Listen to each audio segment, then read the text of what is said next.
in my view, I'm gonna have to kind of go from left to right to make sure I grab everyone. If you could just please state your name, your major, what your affiliation with grad school is, whether you're going to go be in grad school or you're affiliated in some way. I greatly appreciate it. And so I'm going to start with Rochelle, if you could start us off. Hello, my name is Rochelle. I missed most of that because I'm lagging really bad, so I'm just going to go off of what I heard. I'm currently finishing up my last quarter at UC Davis as a chemical physics major, and I'm going to University of Washington, Seattle in the fall for chemistry in the chemistry department. And was there anything else that I needed to say? Yeah, I think that's good. If Emily could go next, that'd be great. Hi, everyone. I'm Emily Atkinson, and I am the current graduate program coordinator for the chemistry department at UC Davis. So I manage two pharmaceutical chemistry program and the PhD program in chemistry. I also have a master's and PhD in geoscience, so I know a lot about the application process. Very cool. Thank you, Emily. Henry, I'll have you to go next. Okay, my name is Henry. I'm an ACS chemistry major, but also a CS minor. I'm currently planning on going to UCSD for their computational chemistry after deferring for a year though. And I did apply to UCI both to the chemistry PhD as well as to a few of their computer science master's programs. Thanks, Henry. I'll have Lauren follow up. Hi guys, I'm Lauren. I'm a fourth-year ACS chemistry major and Spanish minor, and this fall I'll be attending the University of Chicago for a PhD in chemistry. And last but certainly not least, Michelle. Hi everyone, my name is Michelle. I am a fifth-year ACS chemistry major. I am also going to be starting a PhD in chemistry in the fall at Yale University in Connecticut. Super exciting, guys. I hope you're all kind of like excited to get to go to grad school and all that fun stuff. So I'm going to kind of direct questions in kind of a timeline format, kind of from the beginning, the kind of ideas and seeds of where you wanted to go, moving towards the kind of once you already got in, and then hopefully kind of what the next step for you guys is in that process. So I'll start off, maybe we can have everyone kind of say how you decided where to apply initially. If Henry could start off on that, just kind of an idea of where you applied, why you applied to those places, that would be great. The most obvious ones were I wanted to apply to UCs because I'm relatively familiar with them, especially since UCI and UCSD are actually like similar to Davis in terms of like chemistry rankings and other stuff, and also just still being in the state. The University of Illinois Urbana-Champaign was actually, I was talking within my lab group, and like they gave me a whole list of stuff, but after cutting down various ways, that was one that had a really nice chemistry program, and I was interested in checking it out, so that's why I applied. Thanks, Henry. If you could, Lauren could follow us up. All right, so I applied to way too many programs looking back, but I definitely, so like Henry, I also applied to UC schools. I've lived in California my whole life, so I did want to have that option. So I applied to a couple of UCs, and then I did a couple out of state. So in addition to U Chicago, I applied to Urbana-Champaign as well, and University of Washington. So I kind of wanted, first off, I didn't know where like I was going to get in. I didn't know how I ranked. So I kind of had like just a broad, I think I applied to 10 in total. And so, I mean, hindsight, I think it was good because it kind of gave me some peace of mind that I had some options, but definitely I applied to a lot of places. So since you did say looking back, you'd apply to less, what's kind of a good number, would you say? Less than 10, but more than? So I think it's really dependent upon the person, but I'd say for me, like looking back, I probably wish, especially because applications can be quite expensive, I would definitely wish I would have cut it down to like 6 or so. Yeah. But I mainly just chose programs that I was interested in, had heard about, like read a paper and started looking into labs that way as well. So Very cool. Michelle, if you could follow up. Sure. So actually, I kind of went down a slightly more unique path. I only applied to 2 schools because I was originally planning to take a gap year.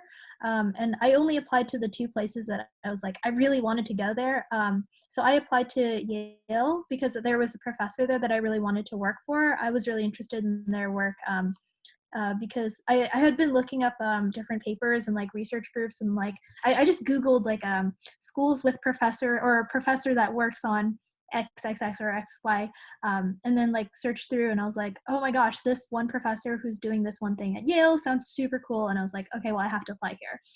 And then University of Washington, I applied there because I really liked the campus when I visited there. So it was kind of more like a location that I was really interested in. I didn't apply to any UC schools because I was like, I've kind of been in California my whole life. I understand that, you know, for some people it's like, I would like to stay in California. And in hindsight, maybe I should have considered at least one California school.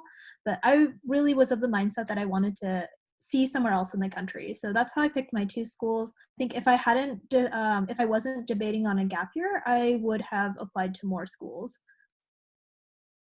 Thanks, Michelle. And Rochelle, if you could give your thoughts.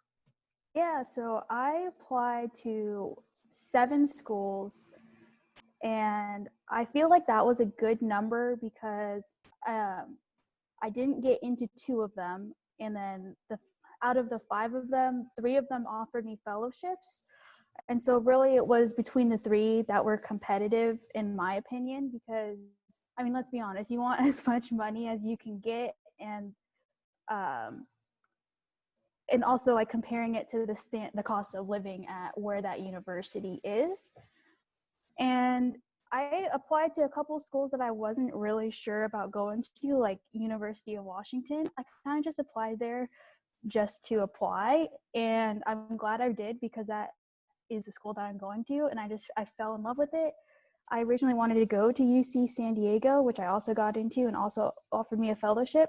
But when I visited there, I just felt that it wasn't a good match for me. And so I think that's really important, is to like visit as many schools as possible so that way you can see what the grad life is like. Awesome. Thanks, Rochelle. So next question is kind of like a prep question that I think a lot of people have in their minds if they're thinking about gearing up towards grad school. And the question is the GRE, whether the subject test is of utmost importance, and just how schools look at GRE scores. And I'm going to direct this question at Emily. All right. So, every school is going to be a little bit different. And, depending on which schools you're applying to, you're going to do your research and do your homework and have your Excel spreadsheet of what you need to do for each application. In the case of UC Davis, one thing to keep in mind is we don't look at subjects or like subject specific scores, like the chemistry subject exam. We don't consider that at all. Some people take it because they had to have taken it for other applications. We will accept it, but we don't even really look at it. So that's something to know about all of your schools, is really what do they require and what do they not require, because it's going to be different at every school. And when Lauren was saying that it's a lot of work to apply to over 10 schools, oh man, that is so correct. You really, I think when she mentioned sort of finding a good number for yourself to apply for, I think 6 is reasonable. But yeah, because each one of those schools is going to have a different application process and different ins and outs. So. And just to kind of clarify, for graduate programs, the general GRE is required though, correct? Correct, yes. The general GRE is required at schools. A big question that we often get is there a minimum score that I need to get in? most schools will tell you we don't have a minimum score. At UC Davis, we don't have a minimum score. That said, the higher you score, the application reviewers are going to look pretty favorably at higher scores, but we don't have a minimum score. So don't worry so much about that. Great, thanks, Emily. So this next question is still kind of GRE related, but I'm gonna point it at Lauren, since I know she did a lot of prep for her subject and GRE. So if you can just kind of tell the audience how you prepped, maybe some good resources, what worked for you, and that kind of thing, in case they are looking at schools that do require these additional tests. Yeah, so I did take the subject exam because I was applying to schools that not a lot of them require it, but some schools will say like highly encouraged. So, and I did want to just supplement my application just because going in, my GPA wasn't as high as I wanted it to be. So I was like, I want to make sure they know I know chemistry.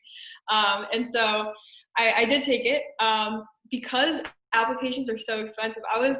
I didn't end up going the route of buying a bunch of GRE books to prep. So I actually ended up really utilizing the online resources on the website, the GRE website.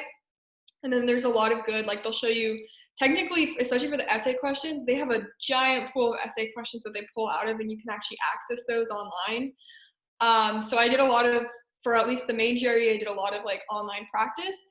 For the chemistry GRE, going into it, I hadn't taken any analytical or biochem, which are 2 sections on the test. So I was kind of worried, but I did a lot of self-study, and like for classes I had taken, like PChem and stuff, I still had my old books, and so I was able to kind of flip through those and take practice tests. The cool thing is when you do register for the test, they'll give you a practice test. They are very similar in difficulty, and it's just a good way to get yourself like kind of timed on these tests, because especially for the chem GRE and the main GRE, they're pretty tight on time. So you kind of, it's good just to see how much time you're gonna have.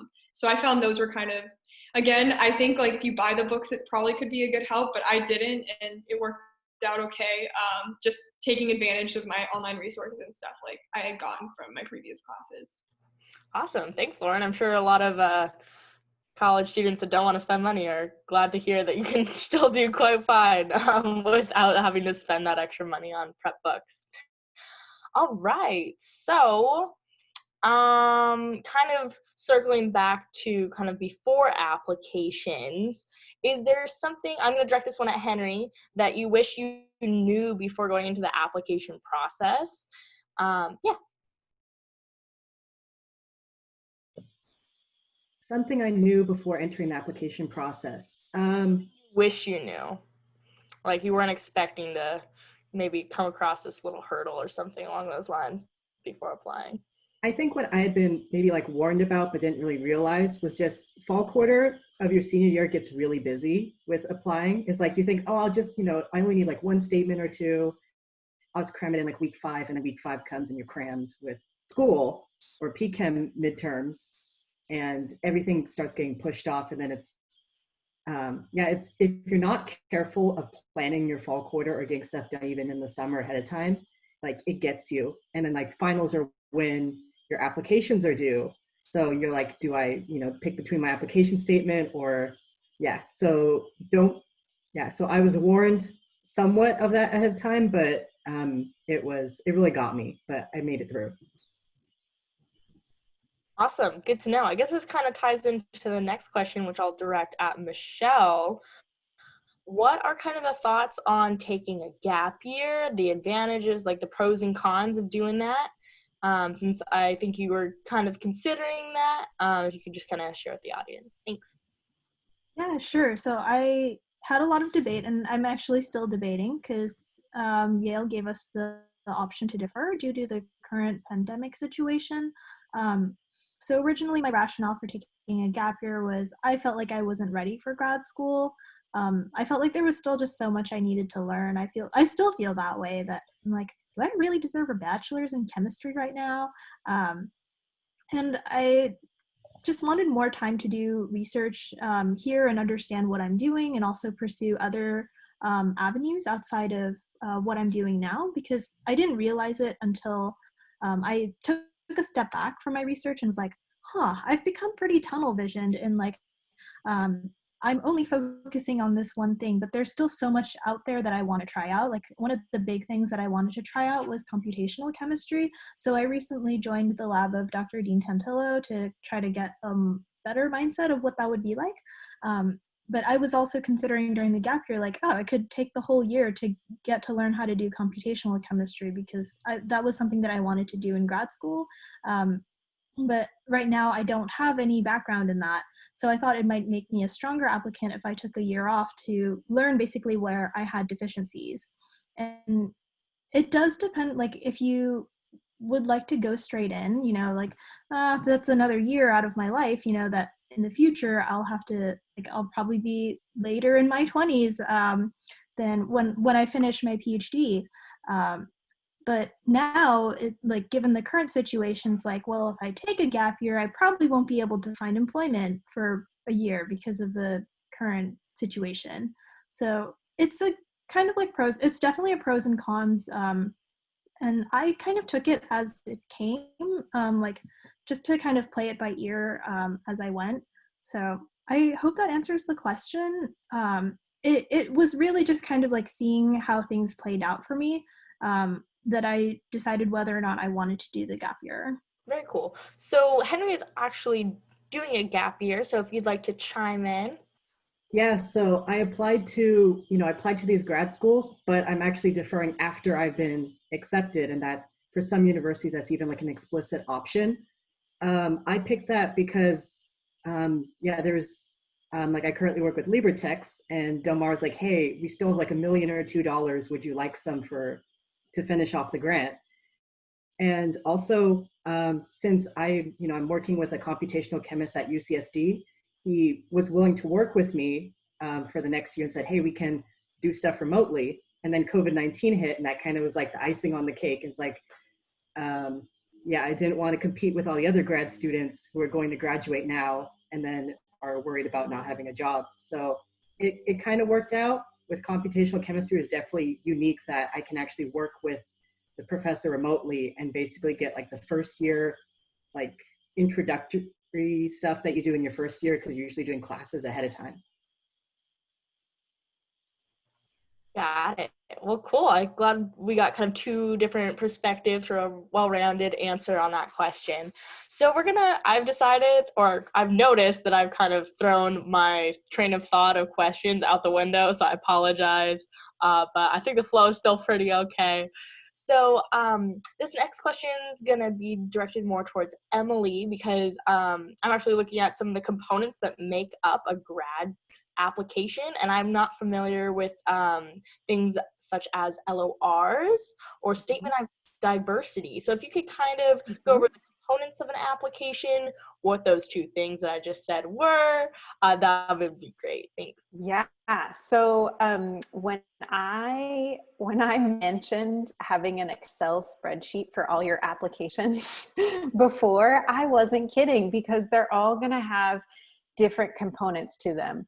A lot of them will be similar components, right? The foundational components of an application are a statement of purpose. That's really common, right? Like a 1 or 2 page statement of why you want to go to grad school. Sometimes they'll call it a personal statement, right? But that one of those is pretty common, along with your transcripts. Sometimes they'll ask for a CV or resume, not always. LORs, that's shorthand for letter of recommendation, right? Those are key. You're typically going to be asked to provide 3 of them. That's a pretty common number. So yes, letters of recommendation, letters of reference, that's what they'll be called. And every school will have you submit those. And then an application fee. All schools will charge an application fee. At UC Davis, we charge $120 to submit your application. That seems to be the going rate for an application. And so those are sort of the basics of the application package. On top of that, like I said, you might be asked to submit a CV or a resume, but we have an awesome internship and career center that can help you with that. You might also be asked to submit a statement of diversity. So a lot of graduate programs are trying to diversify their programs and really seeking applicants that bring diversity into their program. And so on top of a statement of purpose or a personal statement, they might ask for a statement of diversity, right? Like, what makes you an application that would be worth recruiting into our program? Those are the sort of building blocks of the application. Am I, students who just went through this process, am I forgetting anything? No? You covered all of it? Okay. The checklist So that I have, you've covered them. Yep. Well, I pulled up the document that you sent us, and I was like, I want to make sure I get everything. And also, we have a little portal, and every school that you apply to on the admissions side of things, we have a little portal, and it shows us a little check mark every time you submit one of those components, and we can just keep track of all your application materials. Great. Thank you for that, Emily. I haven't heard from Rochelle in a minute, so I'm going to direct a question towards you, and it seems especially relevant since the school that you're going to go to wasn't initially at the top of your radar. So I just wanted to ask you about kind of visitations and the role they played, and really how visiting that school played into you choosing where you're going to end up going. Yeah, so like I said, UC San Diego on paper was my absolute dream school. There was a faculty member that did the exact type of research that I wanted to do. And when I got accepted into San Diego, I was like, okay, I am going here. All I'm going to do is just do the visitation just to get the formality out of the way, and then I'm going to go. And then I went on my UC San Diego visit, and I met the faculty, and I felt that there was nothing wrong with them, but our personalities just felt like they weren't a good fit. And it made me realize, like, I have to spend at least 5 years working underneath this person. And if I feel like I'm not going to be comfortable communicating with them on a daily basis, this is going to be an issue. And so that kind of blindsided me, because they had this plan of going to San Diego. And I was like, okay, so I'm going to visit other schools then. And I visited Washington because they actually had a lot of faculty there that I was interested in working for, but it wasn't really what I thought I wanted to do. And I went and visited them, and between the way the grad students interacted with me and the faculty, I just felt very comfortable there, and then I could be myself, and I thought that was very important. And Washington also had a very good work-life balance, which is something that can be underplayed at some schools. Because I asked a lot of the students, like, okay, how many days a week do you work, and how many hours a day? It's like, I don't want to be in the lab for 12 hours a day, 7 days a week. I want to be able to take a break, have some mental health days. And that was not really something I felt that San Diego offered for me, and Washington did.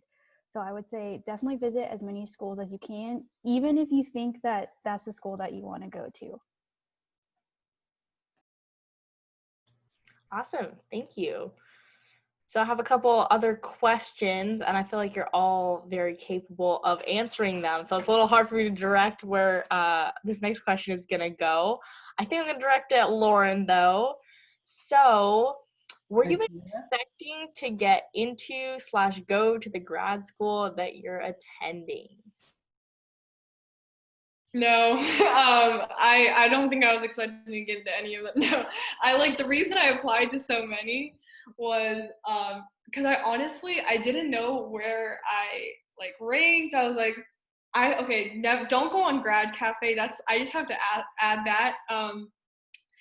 I had been going on Grad Cafe, and I was seeing oh my god, 4.0, 10 publications, and applying to the same schools I was applying to, and I was like, this is not gonna happen. So I was super stressed, and so I applied to so many schools, and I honestly, out of the 10, I was expecting to get into if that maybe 2 or 3, and I ended up getting into 7, which I was really happy about.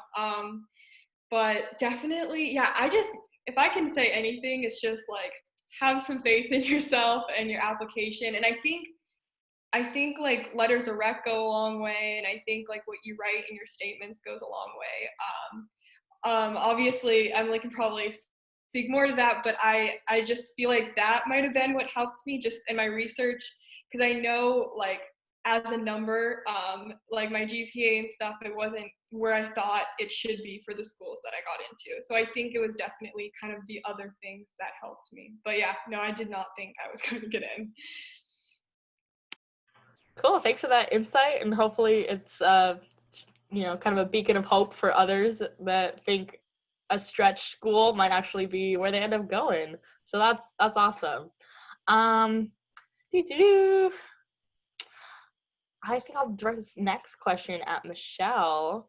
What's kind of your take on how important publications and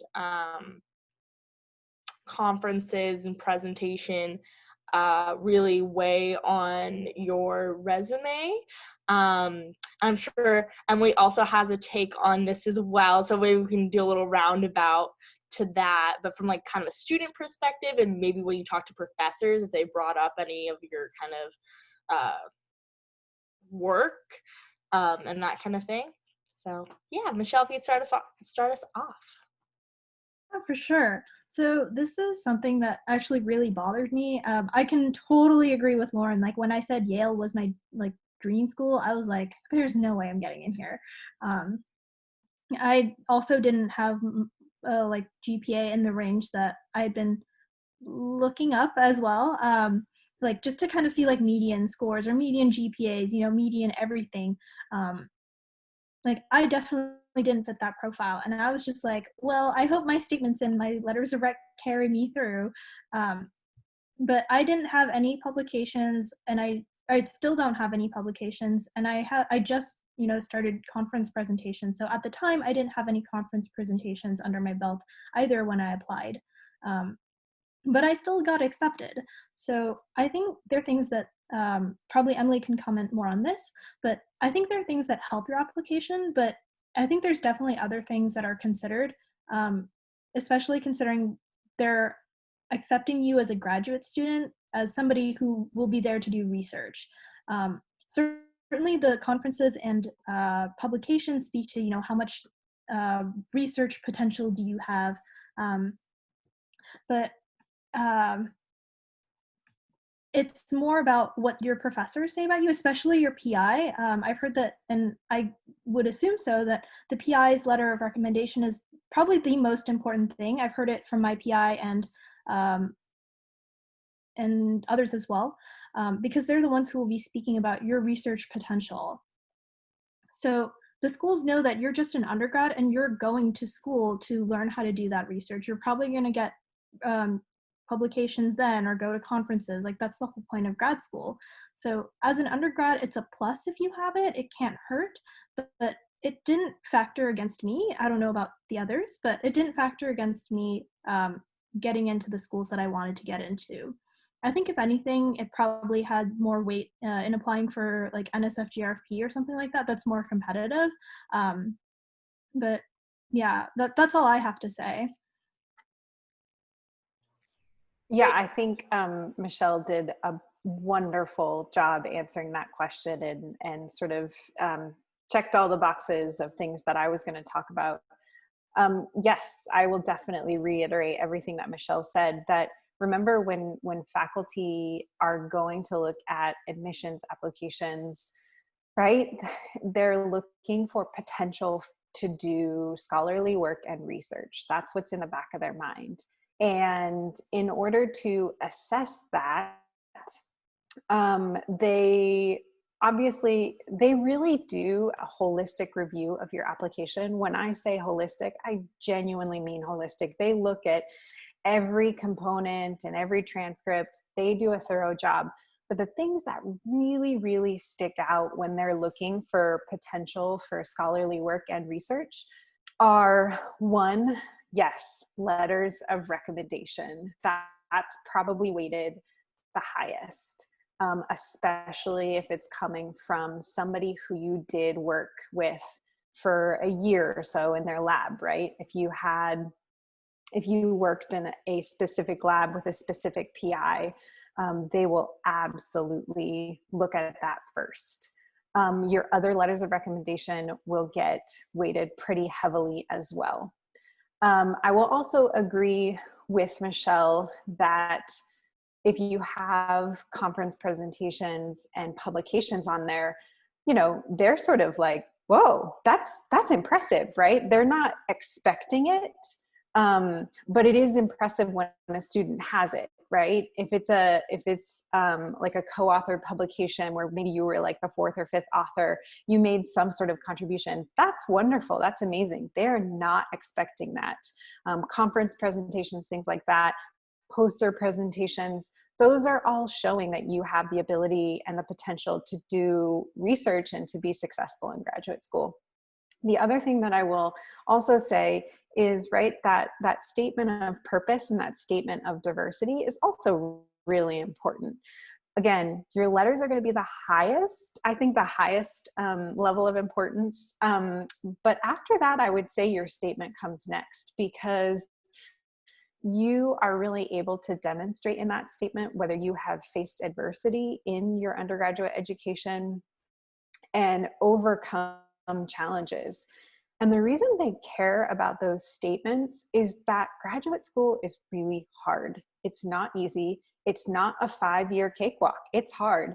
They want people who have faced challenges in their life and demonstrated that they can overcome those challenges, because they know that graduate school is going to be really hard. And believe me, they want somebody who has maybe faced some challenges and overcame them, maybe with a lower GPA, rather than somebody who has all the publications and seems like the hotshot, but they've never really had to face any challenges. Maybe they're not going to be so successful in graduate school because maybe they're going to give up after the first year because they're like, oh, this is hard. I'm not used to challenges. So remember those things when you think about your application, is they really do consider your statements and then your letters, I think, the most. That was great insight. Thanks, Emily. So the next question is going to be directed at Henry, and it kind of ties into what we've touched on a little bit previously. But what do you think makes kind of UC Davis alum and undergrads really competitive getting into some of these really top schools? The obvious answer for me is if you do undergraduate research at UC Davis, you're way more prepared than, like people who maybe have gone to state schools but don't have that hands-on research experience. I found it really useful both to figure out, like, primarily I figured out what maybe I'm interested in, like what could I actually spend 5 years doing. So like the stuff I'm doing with Larson currently in the lab it's interesting, but it's something that I don't think I, want to do for the next 5 years. So instead I'm like, hey, I'm going to do something else. Which is why, like, when I ended up at UCSD, like I wasn't completely sure what I wanted to do, but once I found a PI who just I meshed with very well, and he's also like so accommodating that that just translated very well for me. Great. Another really big highlight that's been emphasized on a couple questions is letters of recommendation. So I'm going to direct this question at Rochelle and ask her how she went about getting her letters of recommendation and any kind of tips that you would recommend to students to kind of make the process a little bit more seamless. Yeah, so I guess I should preface this with I was a transfer student, so I did not have my first 2 years of undergrad to make meaningful connections with professors. So when I went into my junior year, I kind of knew I was going to go to graduate school. So I really focused on creating relationships with professors, like going to their office hour, asking them questions, just participating in class. So by building those relationships, it makes it a little easier for your professor to remember who you are. And then also it makes it easier for them to write a letter vouching for you as a researcher. And so what I did is I also joined a research lab, which I feel your PI really holds a lot of weight for your letter of rec. So that letter of rec was pretty easy to ask for because it was kind of implied that they were going to write a letter for me. But as for the other two, I just emailed them asking if they would write me a letter. Cold email. I mean, obviously, I see them in the hall like a few times a week. I say hi, stop and have a conversation. But it's really easy to ask for letters of rec if they already know who you are. I wouldn't recommend asking a letter of rec from a professor whose class you just kind of sat in the back and didn't really interact with them because they may not remember who you are as a person. And while they might not say no to writing you a letter of rec, they may not write you a strong letter of rec, which can be not so great. So I think you just really got to put yourself out there. Don't be afraid to ask. If they really don't want to, they'll say no. And then you go ask someone else. That's like the worst that can happen. And so I would say you can also, I want to emphasize this point, you can ask someone if they can write you a strong letter of rec. Because if they feel like they won't write you a strong letter of rec, you don't really want that either. And so that's kind of my 2 cents on letters of recommendation, and they're very important. Cool, thank you. So I know this is a pretty heavy topic. Does anyone else kind of want to chip in on their experience real quick? If not, I have another question lined up. Henry, go for it. Mine was, definitely letters of rec were the most difficult part of my application, primarily because since I was also applying to computer science, I had to get 2 sets of people that I've had relationships over the past like 4 years. So it was hurting cats. And also it's like emailing them and making sure like, hey, the deadline's in 2 weeks. This professor hasn't responded even though she agreed. And then so definitely planning ahead, even like everyone here should plan like who can be like my 3 letters, like, you know, keeping the relationship alive if you had them like in the beginning, like talking to them, maintaining interest, figuring out who would be a good like diversity of applicants. So like I had my PI, but then I had someone I helped with like chem outreach with, and then who did I get the last one? And I had Professor Ames because I did well at La Roque. So it's like a holistic experience, and it fit really well with like my statements. And then they also, most of them asked for me to write something for them so that they could write a strong letter. So it shows initiative on your part to do that. And also they, you know, they get something to work with. And it's like, oh yeah, I remember these are the parts I should highlight for this person. So definitely plan very far ahead and know that you have to keep bugging them so they get the letters in before the deadline.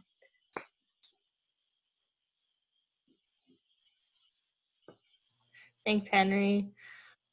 Michelle, Lauren, you want to say anything, or are you guys ready for the next question? I mean, my experience is pretty much kind of just, it's similar to what they were saying. I was kind of lucky because I'm in the Balch group, and I don't know, we also collaborate with Dr. Olmsted, so it was almost like I had 2 PIs to ask. So that kind of, I thought that was really helpful. And then for my third, I asked Dr. Chamberlain because I served as an LA. So like experiences like that I thought were also important to include because she had seen me in sort of a teaching setting. And just I think it's good to also get letters on people that can speak to like a diverse like range of your skills. So like Dr. Balch could speak on my lab skills, as did Dr. Olmsted, but then I also got like if you're a TA in grad school, it's also good to see that you could do something like stand up in front of people in a classroom. Awesome. So I have a kind of related question that I think Michelle might be great to answer. So if you're, you know, still have a little bit of time to work up these relationships, and unfortunately we can't go meet professors in classrooms right now, but if it was kind of a traditional school year, what were some things that you did to really keep the relationship strong with some professors that you asked for letters of rec that if you didn't necessarily have them as a PI, or it had been a long time since you'd taken their class? Yeah, for sure. So actually, I had a slightly more unique experience from everyone else. I have a job outside of peer advising. So I asked my boss there to write me a letter. So it wasn't an API, but somebody who also knew my work ethic and could complement some of the things that I wrote about that I was really passionate about in my statement of purpose. That's another thing I would recommend. Like if you have a draft already, send that to them so they can see what you're writing and they can complement or like kind of add to, oh yeah, they mentioned this, so I should write about that.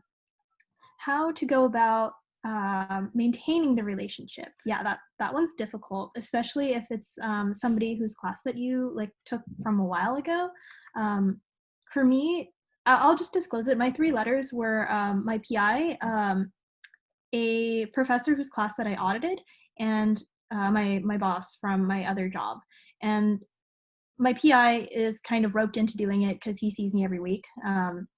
And my boss, I also kind of saw them every other week. I actually wasn't working as many hours, but I made sure to kind of like, go in, drop in and like check in. So I think the same thing could be applied to, the professors that you're interested in asking for a letter of rec from, like just kind of following up every now and then. For me, it was easier to drop by their office and just say hello every now and then and let them know like, hey, guess who's interested in applying for grad school? You want to write me a letter? Or hey, you finished that letter yet? Just so you know, the deadline's coming up soon. Please don't forget to submit the letter. So like occasionally checking in, I would say like by email. I know cold emailing is kind of a rough thing to do, but if you're going to be applying to grad school, you're probably going to have to do a lot of cold emailing regardless because you want to contact those PIs that you might be interested in working for. So cold emailing, it's okay to do that. Set up a like meeting with them, maybe like 30 minutes, 20 minutes, 15 minutes. You can advertise it however you want and see if it goes over. That's something that I did for the professors whose class that I audited. I sent them an email and I was like, hey, I would really appreciate the chance to talk to you more about this stuff in your class. I thought it was really interesting. And then just kind of got to know them as a person. And I kind of talked to them and, showed them who I was as a person so they could kind of comment on, who I was as a person and like that I was devoted to auditing their class. So definitely like showing that you're devoted and you're also willing to try and maintain that relationship. I think also what Rochelle said was really, really true. Like if it's a professor whose class you took, you want to try and like go to their office hours, be proactive and, make sure they remember you. And afterwards, you can definitely keep following up with an email, like be like, hey, I just wanted to let you know this is how I'm doing. I'm interested in applying for grad school. Would you be willing to write me a letter and then insert the amount of time frame that you're interested in. Like, for example, 1 year, I'm interested in applying for grad school. 1 year from now, could I possibly get a letter of rec from you then? It probably helps to do it at the end of the quarter that you're taking that class. But in the future, I would say probably like after you finish their class, like send them an email like, hey, Dr. So-and-so, thank you for the class this quarter. I was really hoping that you would write me a letter of rec and I'd be happy to meet, or I'd really like to meet with you for like maybe 15 minutes of your time. Could we possibly schedule a meeting to talk about letters of rec? Something like that.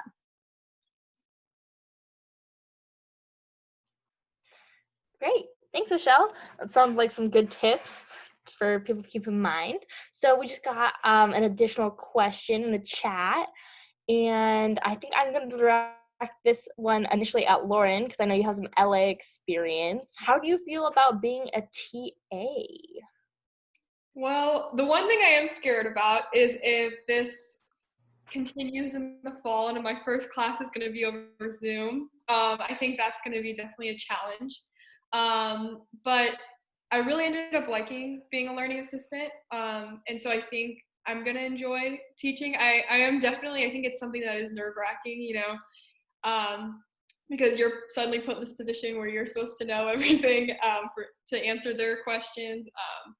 But I'm pretty excited. I think it's definitely, some people I know don't like teaching and some people do like teaching, but I think it's just a great thing that you kind of get to do, like a bonus of grad school. But I know it's definitely like research is your main focus in grad school. So I think at least at U Chicago, you only teach your first year. So I won't get to do too much of it, but I'm excited. Thanks, Lauren. One other question, which is going to be towards everyone, so I'll just kind of order you guys. How long did you guys do undergraduate research, and do you think the experience has prepared you for grad school? So we'll start off with Henry. Yeah, so I've done undergraduate research for 2 years in the Larson lab, and I'm actually doing typing up my honors research thesis now. I I think it definitely prepared me for like how to like I guess do research in undergraduate, which is getting data analysis, experimental stuff, writing papers, and also working with other grad students and having a PI analyze your work versus like in a chem lab or a teaching lab where the results don't quite matter as much. But it did help me figure out that that's not something I want to do for like the next 5 years or even the rest of my life. I want to try something different. So that's what I felt was the most helpful part of it. Thanks, Henry. We'll have Michelle give us her input next. Sure. I've also been doing research, undergrad research for 2 years in the Beal lab, and I recently started a project in the Tantilla lab this January. Would I say it's prepared me for grad school? At least in terms of what I'm interested in doing, I don't think I'm entirely prepared just yet. I just think there's so much more that that I haven't done yet as an undergrad, and partially that might be because we have a bigger lab, so it's harder for undergrads to kind of like do things like lit survey or like research practice presentations, because that's more for reserved more for the grad students so that they can practice that. But those are some of the things that I would like to practice, and I think it has prepared me in terms of like knowing what to expect, but I don't think I'm ever going to be fully prepared for grad school. I'm just gonna have to dive in, is what I've heard, and give it a shot. But I think in terms of like knowing what to expect, like the work hours or like what kind of ethic you need, like that kind of mentality, that I feel like that has prepared me. But in terms of like knowing everything or like the experiences is a little different, I think, as an undergrad versus a grad student. Thanks, Michelle. We'll have Rochelle kind of touch on this question as well. We'll wrap up with Lauren. So I have also done undergraduate research for 2 years in the Murray lab. My experience was a little bit different because I joined this lab the first year it was open, so I got to kind of see it develop from the ground up. Now, with that being said, when I joined, there were no grad students, and so I kind of was put in the role of answering my own questions, which really helped prepare me for graduate school because that's what you'll be doing a lot. And I feel that I got the whole planning on an experiment, doing it, and having it not work out of the way. Because while it is a really big disappointment to invest a lot of time into something that didn't work, you want to figure out why it didn't work, learn from it, and improve on that. And I think that's a really big aspect of graduate research, is to be able to kind of answer your own questions because no one really has the answers for you at that point. And so I think undergraduate research is a very good experience if you are looking at graduate school.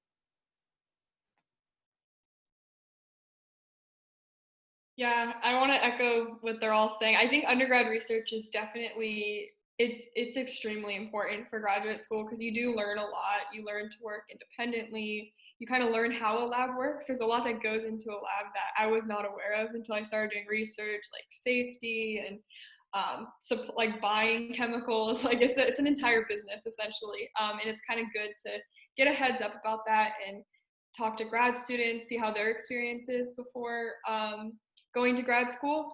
For me, it really affirmed that I loved inorganic chemistry. I think there is something to be said about going into a different field. So I'm continuing with inorganic chemistry, but going in a slightly different direction because I do kind of want to build my skill set in other areas. As much as I love my project, I don't want to just have that one skill. But it definitely showed me what I like and what I don't like, and how I work efficiently. And so I think there's things that you learn in undergraduate research that you really just can't get in other areas, like in the classroom alone. It's a different learning process for sure, and it's also seeing it happen in front of you is a lot different from just hearing about it. And I just think it's definitely important. And it just goes back to also like letters of rec, like doing a good job in undergrad research, then you can get a great letter of rec, and kind of I just think it's very important for going to graduate school. Great, thanks guys. So it looks like we'll have time for one more question. Emily, I was hoping you could kind of answer what's kind of involved for like graduate funding, and kind of, I know because I've been in a lab, how TA-ship works and stipends, but maybe you could also touch on how fellowships work as well. Yes. So when you get accepted to graduate school, and all of you will, I know, because you'll have wonderful applications, you'll get an offer letter. And that offer letter will have a few different pieces about it and how you get funded and how all that works as a graduate student. So oftentimes, right, there's different components of it. There's your tuition. As a graduate student, all the places that you're applying to will likely have what is called tuition remission, which means that if you're going to be employed as a teaching assistant or a research assistant, that your tuition is paid for, right? You don't have to worry about paying tuition. That's the difference between graduate school and undergraduate. Is while you're in graduate school, if you are employed as a research assistant or a teaching assistant, you will receive tuition remission, which means you don't pay tuition. Okay, so there's that piece. Then on top of that, you will receive a stipend. That stipend, well, in your offer letter, it will be sort of your annual salary that you're going to make, right? And so at UC Davis, when we send offer letters, we say, okay, for 4 years, you have guaranteed funding, and that means we will pay your tuition and give you a position as a teaching assistant or a graduate researcher, a graduate student researcher, fall, winter, spring, summer, and your tuition will be covered and you will receive a stipend, right? Your salary for the year. We, just to give you a frame of reference, we pay our students $30,000 a year, right? That is the salary that they make as a graduate student. Every school is going to be different. Most chemistry PhD programs will offer, right, the tuition remission, so paid tuition and a salary on top of that. Because ideally the goal is you walk away from graduate school without huge student loan debt. Let's see, is there anything else I can kind of cover? One of the things that's not always covered in the tuition remission piece is student fees.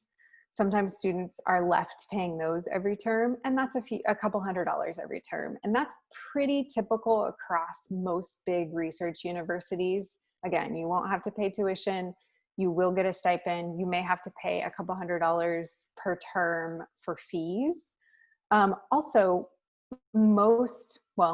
all schools that you apply to, if you're accepted, they will give you this offer letter, and it sort of outlines the financial package that they're offering you. Make sure you understand that. Ask lots of questions about that, because it can be really confusing if you've never had to deal with that before.